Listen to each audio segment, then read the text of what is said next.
So I made a similar video to this around this time of year last season, and there were two teams that people felt like the numbers I was bringing up were overly critical towards: the Philadelphia Eagles and the Jacksonville Jaguars. Interestingly enough, both those two teams ended up having late season collapses, Jaguars missing the playoffs altogether, and the Eagles making the playoffs but getting knocked out in round one.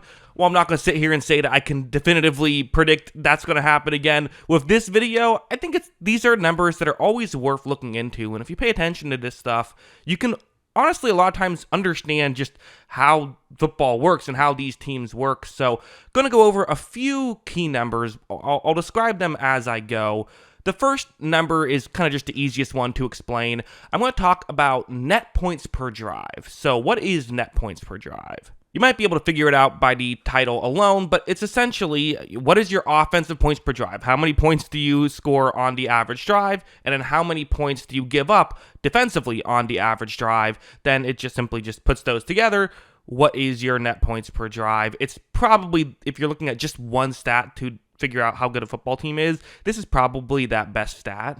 And these are the top 10 teams in football. And just to look at last year's data to compare it, last year, all four teams that played in the conference championship were at least in the top 8 in this stat. The Lions were 8th, the Chiefs were 6th, and then the Ravens and 49ers were 1 and 2. 49ers were 1. So while it doesn't necessarily guarantee that if you're 1, you're going to win the Super Bowl, it's a good sign, and you see the Lions are currently number 1, Bills are number 2, Commanders, who are actually first in offensive points per drive, are sitting here at 3, and the Chargers, who are actually first in defensive points per drive, are sitting at 4. The Eagles and Steelers, who both are very good in both categories, are here. The Ravens are really good offensively. Defense, not ideal, but good enough.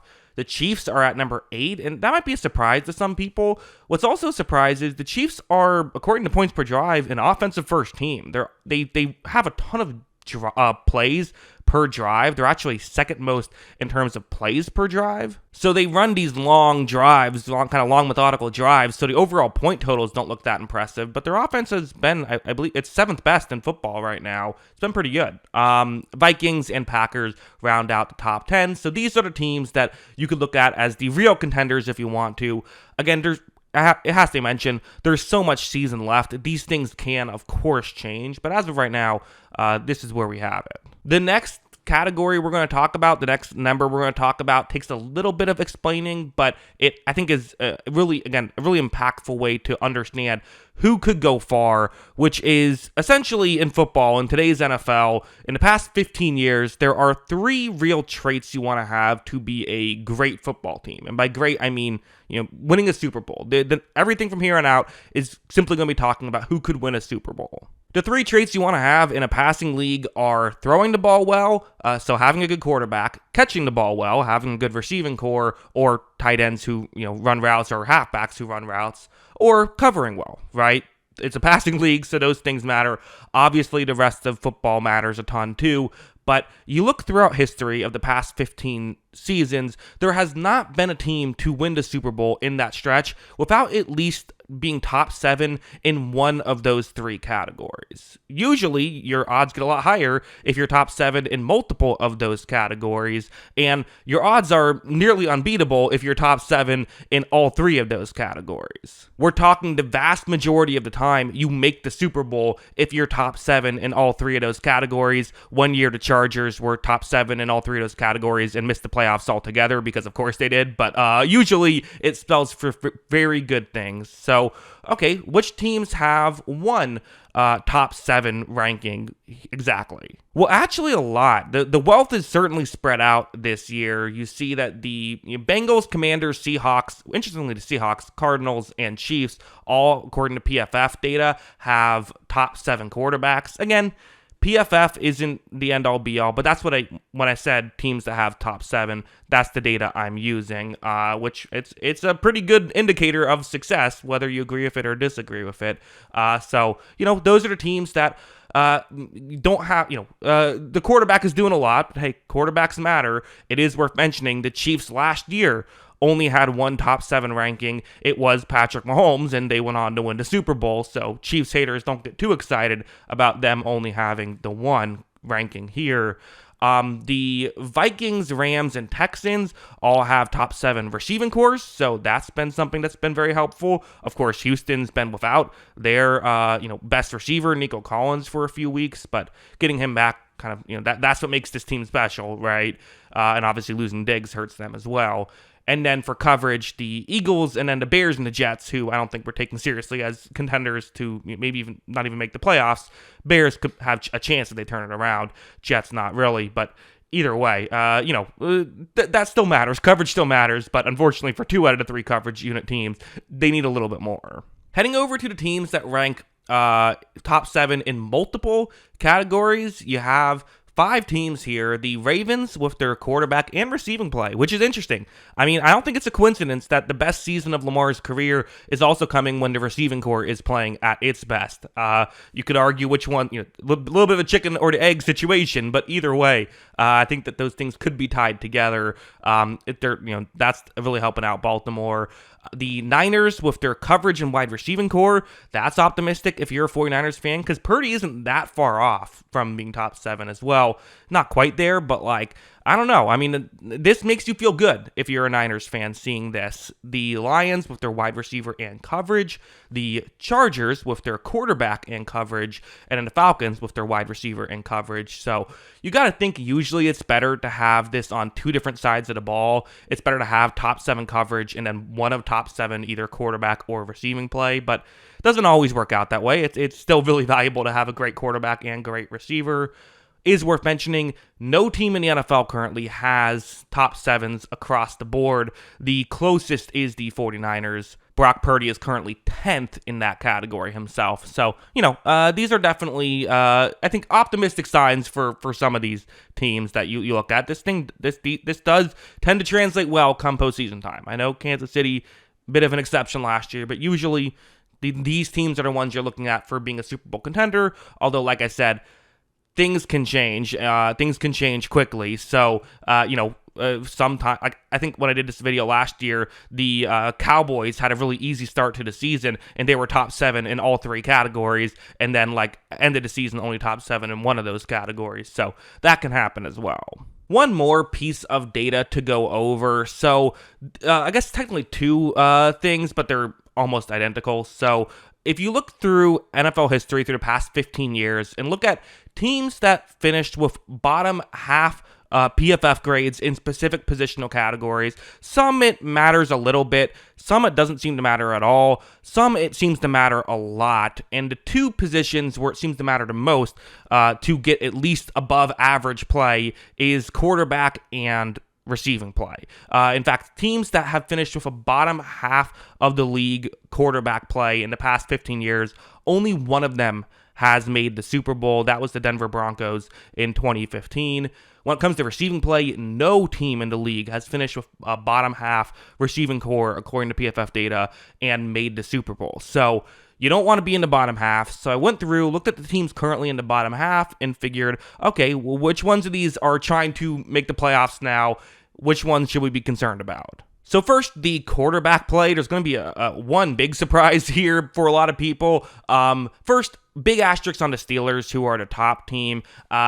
Russell Wilson has been good enough to clear the bar that they need to clear. Fields' grades are factored in there, so because of that, they're currently below. That's going to change, so that's a big asterisk. I almost didn't include them, but I figured I'll just include them and then tell you the asterisks. The Bills are the surprise, right? I mean, wow. Buffalo Bills being here, but I think for one thing, it's currently 18th. That's going to get better. Allen had a couple of bad games where he graded really poorly early on in the season. That's the reason. It's going to be above that when the season ends. So I wouldn't pay attention to the top 2 for me personally. The other ones are interesting, though. Jared Goff has been very inconsistent this year. He's at times looked like he's been playing the best football of his career. He was an MVP candidate, and people were mad at me for not saying he should be the MVP. He's had his bad games too. Obviously, that Texans game was probably the worst with the 5 interceptions, but he's had some good moments as well. I think he is also going to climb his way out of this area, but this is concerning for the Lions, who I brought up, do have 2 top 7 units in both the coverage and the receiving core stuff. They need Goff to get out of this area, but I mean, they're still winning every game basically. So maybe they don't. I don't know. Exceptions can happen, of course, just because basically no one has won a Super Bowl with a quarterback who is, bottom half of the league, unless that quarterback is Peyton Manning. Just because it hasn't happened doesn't mean it can't happen again. There will be exceptions, of course, but just you want to see him get better than that. Bo Nix, again, he's close to breaking the threshold. He's not quite there. We'll see. I think it's possible he could fail to clear the threshold, but for a rookie, the fact that he's close is still pretty impressive, I would say. But yeah, not quite there. The Eagles with Jalen Hurts is actually really surprising. His grades look way better with A.J. Brown there. So he's another. I think it's very reasonable to think that like 4 or 5 of these quarterbacks could just be above the threshold by the time that we get to the postseason, but it's still interesting. The Rams, yeah, PFF hasn't been crazy about Matthew Stafford and how he's played. I think a big part of it is he's kind of had to do too much. He's kind of had to take more chances than you would like to see him have to take. But like I have watched every Rams game this year. I think it's fair to say maybe this hasn't been Stafford's best season, although, again, PFF grades, maybe not an exact science, although, again, it is fair to say they've still been right about the fact that teams that don't finish above half of the league in this category don't make the Super Bowl, with the exception of Peyton Manning that one year. So there is that. The Bears are, that kind of goes without saying. I decided to put them on the list because they are still, they have a decent record. They're trying to make the playoffs, so I threw them on here, but I think we know they're probably not a playoff team. At least that's how I view them. As for the receiving play, which this is actually the more damaging stat, right? This one actually, because at least there is an exception with the quarterback play. There's no exceptions with the receiving play. No team has made this Super Bowl with a below average wide receiving core. Even the Chiefs last year barely made the cutoff. The Chargers here, who are,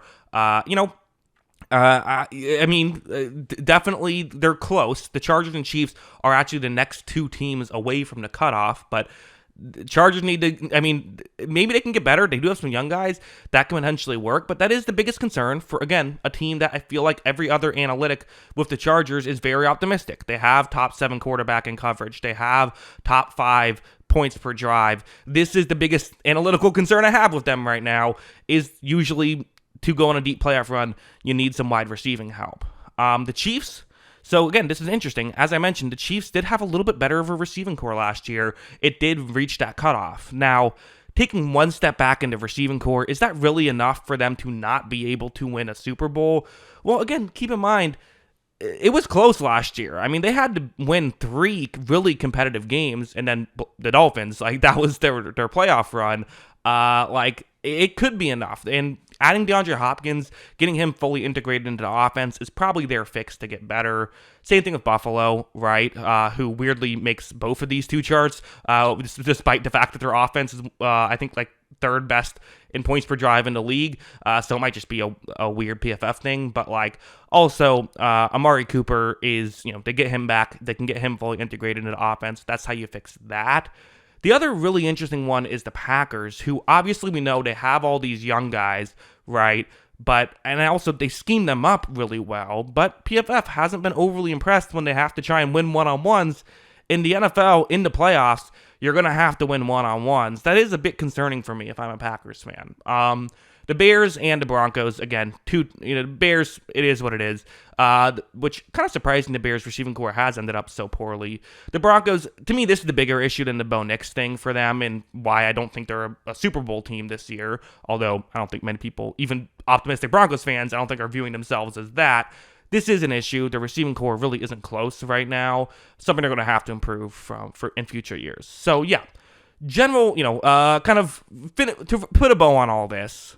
First, who are the teams that I am maybe a little bit more concerned about than I was before looking at this data? I guess you could say the Bills. Certainly PFF graders would say the Bills. I think the Bills will be okay, personally. Bump my microphone a little bit. I actually do think the Chiefs are a little bit more concerning. Yes, last year they won a Super Bowl despite having some of these issues, but can you do it again? And the issues look a little bit bigger this year than they were last year. So that's a concern I do have. I do think you can look at like teams like the Eagles and like the Lions and say, okay, the quarterbacks are playing better now. Are they going to continue to play better? But I'm not overly concerned about those teams. For the teams I feel better about, I definitely do feel very good about a team like the Niners now, because they are so close in the important categories. They just got to fix the sloppiness in the other categories. You look at the Lions and think as long as Goff can take that step forward, they should be fine. I think the Chargers are big winners in all of this. The fact that the Chargers did perform so well in basically everything, with the exception of a receiving core that does need to play just slightly better to reach the cutoff they need to reach, you got to feel pretty good about that. And yeah, I mean, again, the kind of the top few teams, the Lions, the Bills, the Commanders, those are teams that definitely, you feel like could be real threats. So yeah, those are kind of my thoughts on all of this. What do you think? Let me know in the comments below. What are your thoughts? Always love hearing from y'all. And of course, as always, thanks for watching.